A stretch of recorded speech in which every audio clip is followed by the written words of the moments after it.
Hello guys, welcome back to the channel. Today we'll be looking at softwares that we'll need for the course. First of all, we'll need a web browser, so I would recommend Google Chrome. For you to install Google Chrome, you open any of your web browsers, whether Safari, Edge, any of them that you have. You go to google.com and then you search for Google Chrome. Okay, we already have that here. You open, click on the link, and then it opens this way. You can just proceed to download Chrome. Once you download it, you'll see it here, and then you click on it to continue the installation. Secondly, we also need Visual Studio Code, which will be our default editor for the course. Now, someone may ask, why don't we use Microsoft Word? We can't use Word for programming, but you can use Notepad, you can use Sublime Text. We have other editors that you can use. I would recommend we use Visual Studio Code. So to install Visual Studio Code, you search for it in the search bar. You go and then you click on the link. The link opens. Because I'm using Mac, it says download for Mac OS. If you are using Windows, it will probably say download for Windows. If you can't find it here, you can go to other platforms down here. When you click on other platforms, it's now loading. So when you click on other platforms, you should see Windows over here. So if you're using Windows, you can just download from this side. If you're using Linux, you can also use this to download. And if you're using Mac OS, you can also use this button to download. After downloading, it comes here. You click on it and then you proceed with it. Now, while downloading, a prompt will show up like this on your screen. Let me show you what I'm talking about. So you would have something like this on your screen.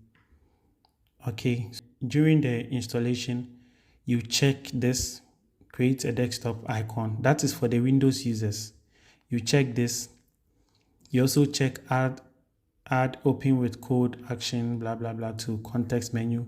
You check the second one, and then you make sure you check add to path.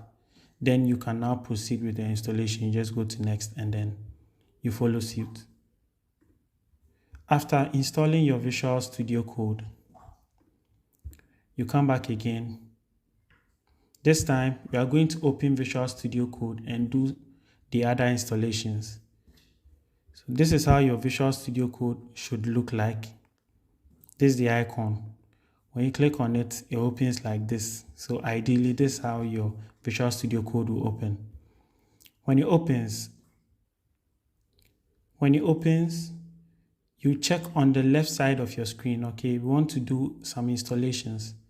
You check on the left side of your screen. You see the first one says Explorer, Search, Source Control, Run.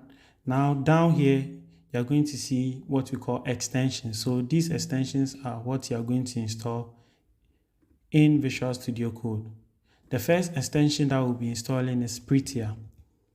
So it makes your code look nice, very nice.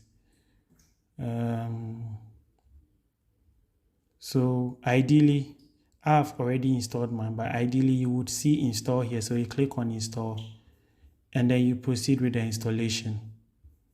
After installing Prettier, we'll go to code, we'll go to settings. If you use Windows, it should be something very similar to this. You can go to your extensions, you install Prettier on your Windows, and then you go to settings, you click on settings. In the search bar, we are going to search for format on save.